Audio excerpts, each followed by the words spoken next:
Hello and welcome. This is Smart Prosperity, the podcast. It's a show about the green economy in Canada, the politics, the business, the technology, and the ideas at the intersection of the environment and the economy. We keep it current with a new episode every 2 weeks, and we try to make it easy to fit into your day by making every episode 25 minutes or less. I'm your host, Eric Campbell.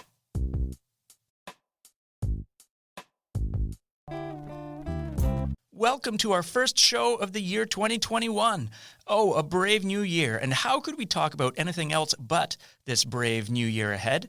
And so today I've arranged something special. I've asked 3 people who advise on the content of this podcast regularly, my editorial board, so to speak, people who are in the trenches, who are in the press booth, who are in the boardrooms and working the back channels of the green economy every day of the year, and yet have an amazing knack for keeping their eyes on the big picture. I asked each of them to share the top 2 things that are on their radar for 2021, and each of them has something fascinating to say about what the year has in store. Who are these people I speak of?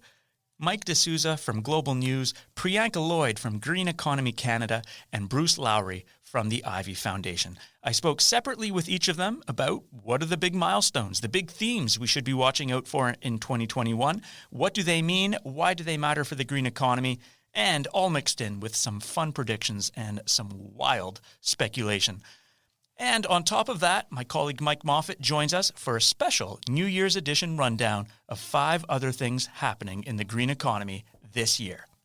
Time to sweep aside the cobwebs. Here we go with the first episode of 2021.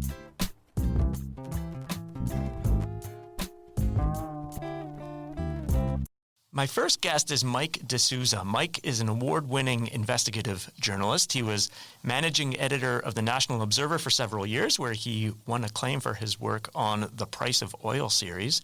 And he's now a managing editor and producer at Global News. Mike, thanks for being part of our New Year's episode. Thanks for having me, Eric. So, Mike, the theme, of course, is the year ahead in the green economy. If I had to make you choose one thing that's on your radar for 2021, what would you pick? I think I would take electric cars. I'm quite fascinated by a lot of the recent developments in Canada, like including the major announcement that Ford is transforming a bunch of plants in Ontario to build electric cars. Just imagine 5-10 years ago, what would you say if someone told you they're transforming all these plants, getting away from conventional cars, and they're going to start building electric cars? Like, a lot of people would have thought that's a pipe dream or pie in the sky kind of idea, but it's actually happening for Ford, and it's happening for other companies, GM as well. I think Dodge, Chrysler, to varying degrees. All these companies are shifting the types of cars they're making, the types of jobs they will have at their factories, and the entire supply chain in that industry that has been relatively stable for decades. All of a sudden is being turned on its head. So this is going to be a significant story for Canada. I think there's going to be some interesting implications of the Biden administration coming into power. Canada, perhaps over the past year and maybe past years, has gotten a bit of a head start in promoting and in shifting the industry, or providing incentives for the industry to shift, as well as regulatory systems in place to encourage this shift. But now that the Biden administration is coming to power, I think there could be some significant shifts in the lead. Maybe if Canada does have a bit of a lead in the manufacturing sector on this, perhaps the Biden administration is going to be bringing in some policies that allow it to catch up quite rapidly, building on some of the work that perhaps some of the states like California have started to push for. But it's going to be quite an interesting year ahead. Interesting. So one story for 2021 might be the lifeline for Canada's auto sector as it finally embarks on a fairly enormous transition to producing electric vehicles. Mike, what's the second story on your list? Yeah, well, in the green economy, there's a lot of, I guess, discussion or belief that this is about clean technologies and new technologies to reduce emissions, to electrify systems, to get away from fossil fuels. I think a good part, though, also of the green economy or cleaning up the economy has to do with handling the legacy that we have left from fossil fuels. Mm-hmm. There are tens of thousands of sites across the country, particularly in the western provinces of Saskatchewan, Alberta, and British Columbia, where the oil and gas industry has left a bunch of sites that are not actively producing oil. One day in the past or previously they did, but right now they don't. And these are just dotting the landscape in these western provinces right now, to the point where some of these sites are actually outnumbering the active sites. So if we look at the conventional oil and gas sector in Alberta, for example, the total number of inactive sites or orphaned sites, it does outnumber the actual well sites that are drilling for oil and gas. I'm not talking about oil sands now, I'm talking about conventional oil and gas. So if we want jobs, the jobs related to this economy, it's related to the end of the life cycle for many of these sites. So it's related to the cleanup of a lot of these sites. And yeah, they will create jobs. Yeah, there is going to be desire for more scientific research and jobs, but at some point, someone has to decide who is going to pay for it and whether it's going to be industry or whether it's going to be taxpayers. That's really interesting. It makes me reflect on that the year 2020 was really, one of the defining stories was the flight of capital away from Canada's oil and gas sector, and this seems like the next step in the evolution of Canada's oil and gas legacy, which is kind of fixing some of the environmental damage that's been done. So, Mike, thanks so much for sharing your thoughts about 2021 with us today, and appreciate you taking the time. Thanks a lot, Eric. That was Mike Dsouza, managing editor and investigative journalist at Global News.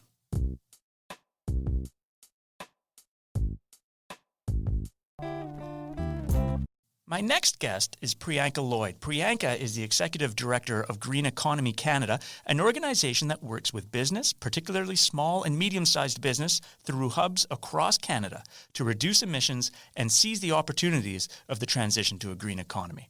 Priyanka, thank you for joining the show. Thanks for having me. So we're trying to identify the big themes and milestones that are coming up for the green economy in 2021. What's on your mind as we look at the year ahead?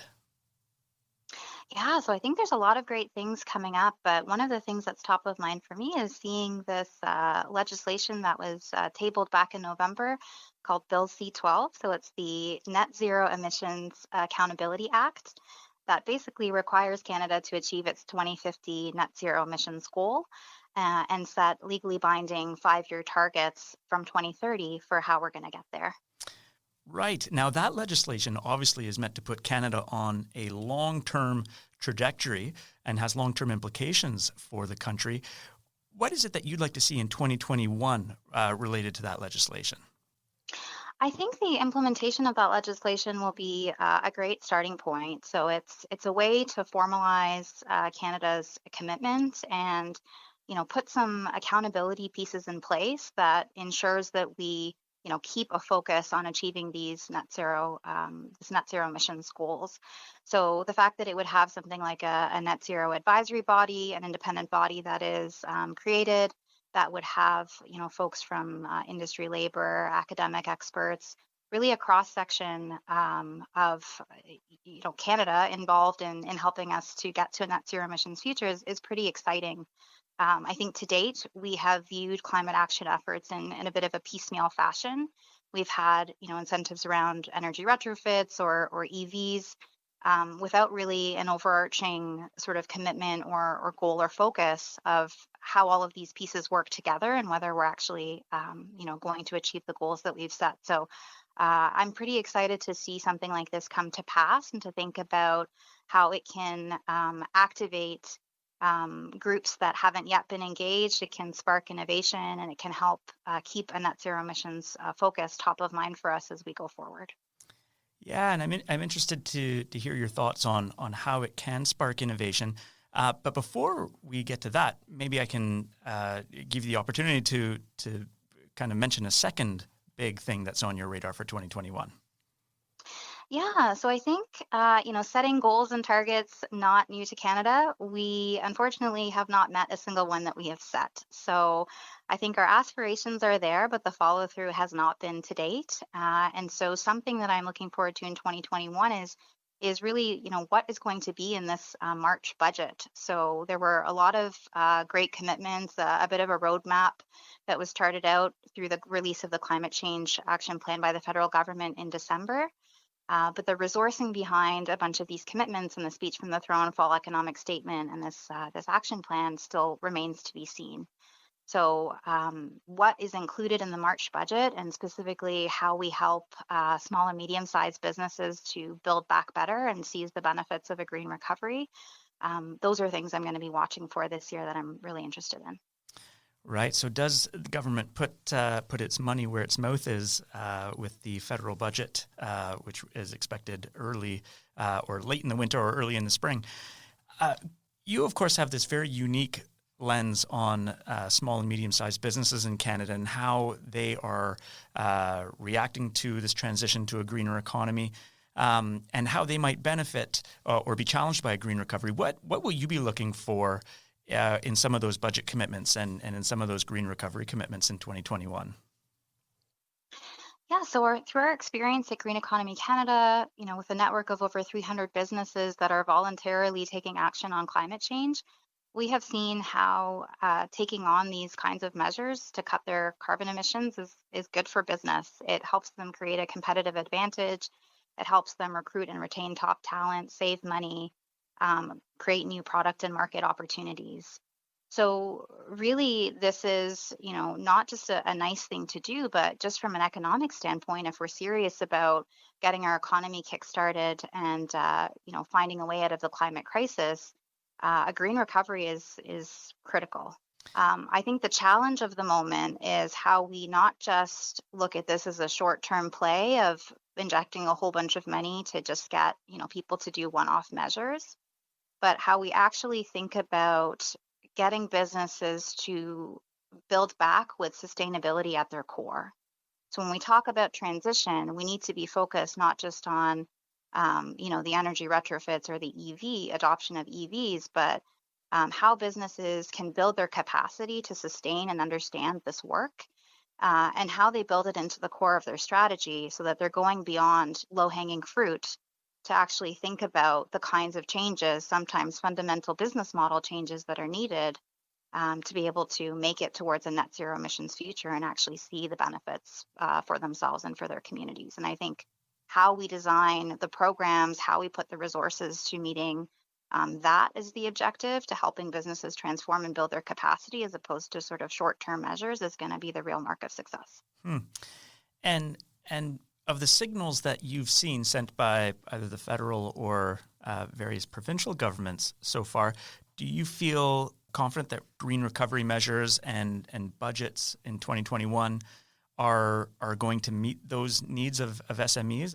So I haven't seen much come out so far that specifically targets small and medium-sized businesses. The climate change plan is pretty light on details. I think there's a paragraph that focuses specifically on small and medium-sized businesses. So I haven't seen it yet. I think it's a gap. I think it's something that needs to be addressed, but I'm encouraged by the receptiveness, I think, to recognizing that, if we're serious about economic transformation, small and medium-sized businesses are a powerful lever for economic transformation. Mm-hmm. Priyanka, thanks for letting me pick your brain and for sharing some of your thoughts about 2021. Thanks so much, Eric. Pleasure to be here. That was Priyanka Lloyd, Executive Director of Green Economy Canada and a member of the editorial board for this podcast. Now, my final guest is Bruce Lowry. Some of us know him as the best-selling co-author of Slow Death by Rubber Duck, which in 2009 exposed some uncomfortable truths about plastic in our everyday lives. Bruce's day job is as president of the Ivy Foundation, a philanthropic organization that has been absolutely instrumental in advancing green economy research and campaigns in Canada for several years. Bruce, thanks for being on the show. Yeah, thanks for having me, Eric. Bruce, we've been talking about the year ahead and what's going to happen in the green economy. What's the number one thing that you think we should be watching out for? I think it's going to be what's going on south of the border, quite frankly. I think what we're seeing now is a real global consensus on getting to net zero. We saw the federal government's recent net zero legislation. And I think now we're just going to see a level of ambition and frankly, a level of investment into these issues that, that might catch Canada off guard if we don't really get ahead of the curve. One of the points that one our 2020 end of year guests made was that, for the past 4 years, Canada has been, dragging the U.S. along in a way, or at least trying to lead without much U.S. pressure. And now there's the chance of the U.S. leapfrogging Canada, and all of a sudden Canada getting dragged along by the U.S. Is that a risk, do you think? Yeah, I think that's definitely a risk. And I think, in my experience, I think a lot of people were underestimating what was going on in the U.S.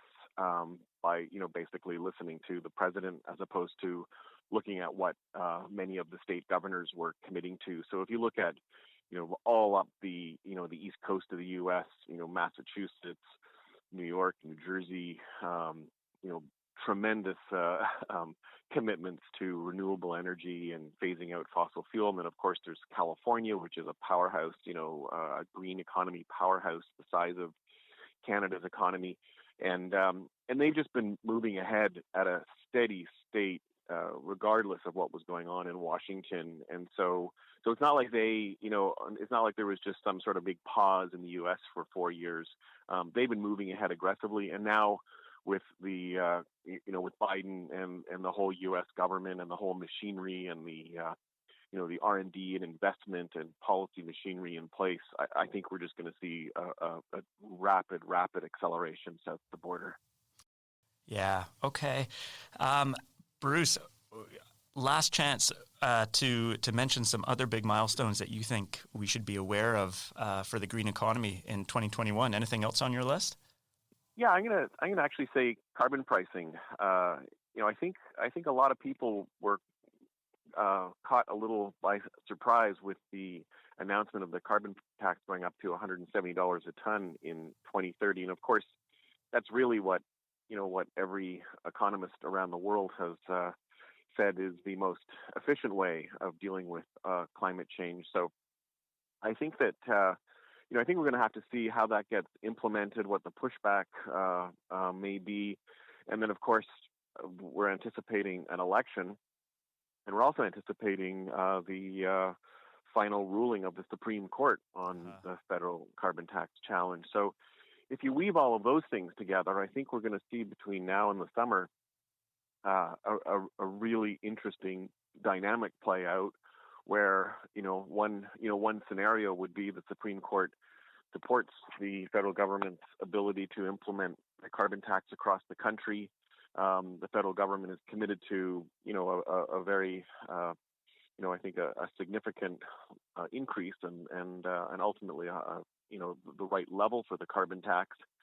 And I think it'll if we have an election and the Liberals win again, I think it's really going to put to rest this whole idea that a carbon tax is a bad policy. If, on the other hand, if the Supreme Court went the other way, if the election went the other way, we could see, I would say, a major step back on this, which would, frankly, be, not very good for climate policy in Canada. So that's probably the one big kind of political thing to be looking out for in 2021.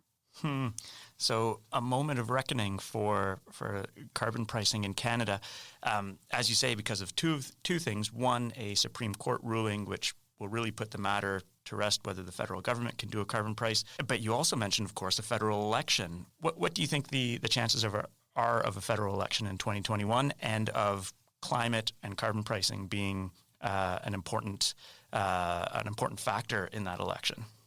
I think we're almost certainly going to see an election, and I think we're almost certainly going to see a carbon tax being a factor in that election, or at least climate policy being a factor. So I really think it's going to be interesting and something that many of us will be watching.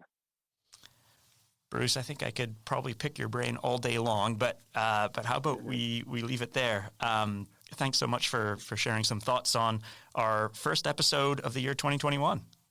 Awesome. My pleasure, Eric. That was Bruce Lowry, president of the Ivy Foundation and a member of the editorial board for this podcast.